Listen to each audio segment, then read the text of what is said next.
வணக்கம். சற்று முன் கிடைக்கப்பெற்ற மிக முக்கியமான செய்தி ஒன்று வெளியாகி உள்ளது. எடப்பாடி பழனிசாமியின் வீட்டில் மோதல், பரபரப்பு. ஒட்டுமொத்த அதிமுகவின் நிர்வாகிகளுக்கும் தொண்டர்களுக்கும் கடுமையான கோபம். மீண்டும் திமுகவே ஆட்சியை அமைக்கும் என்ற அதிர்ச்சியில் தற்பொழுது வெளியான தேர்தலுக்கு பிந்தைய கருத்து கணிப்புகளால் ஸ்டாலின் அவர்கள்தான் முதல்வர், எடப்பாடி பழனிசாமியின் தலைமை செயல்பாடுகள் சரியில்லாததுதான் அதிமுகவின் தோல்விற்கு காரணம் என்ற கருத்துக்களால் எடப்பாடி பழனிசாமியின் வீட்டில் குவிந்த தொண்டர்களால் பரபரப்பு.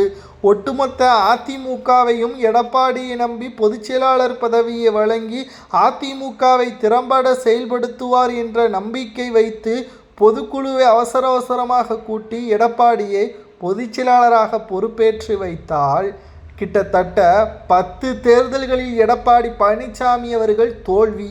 சரி, சட்டமன்ற தேர்தலிலாவது வெற்றியடைந்து விடுவார், தொடர்ச்சியாக திமுக வெற்றியடையாது என்ற மக்களின் ஆதரவுகளோடு திமுகவிற்கு எதிராக அதிமுகவின் தொண்டர்கள் களப்பணிகளை ஆற்றுவார்கள் என்று நினைத்தால், அதிமுகவை எப்படி முழுமையாக கைப்பற்றுவது என்ற எண்ணத்துடன் எடப்பாடி செயல்பட்டதால் 4 ஆண்டுகள் களப்பணிகளை மேற்கொள்ள முடியவில்லை.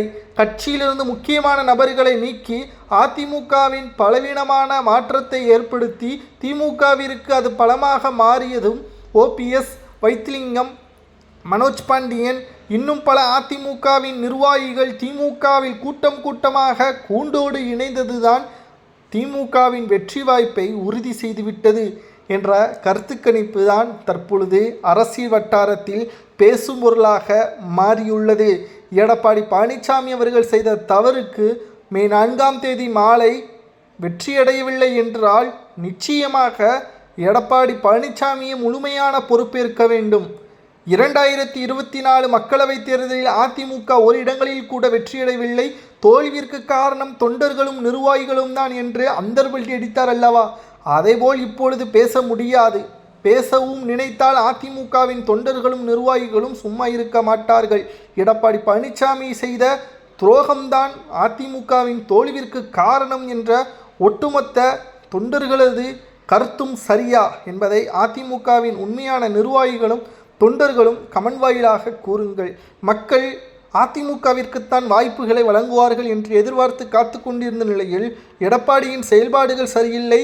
புதிய வரவாக விஜய் அவர்களது வருகையும் அதிமுகவின் கணிசமான வாக்குகளை திமுகவும் விஜயும் பெற்றுவிட்டார்கள். இதனால் 2வது முறை வரலாற்று சாதனையை திமுக படைக்கும் எதிர்க்கட்சியா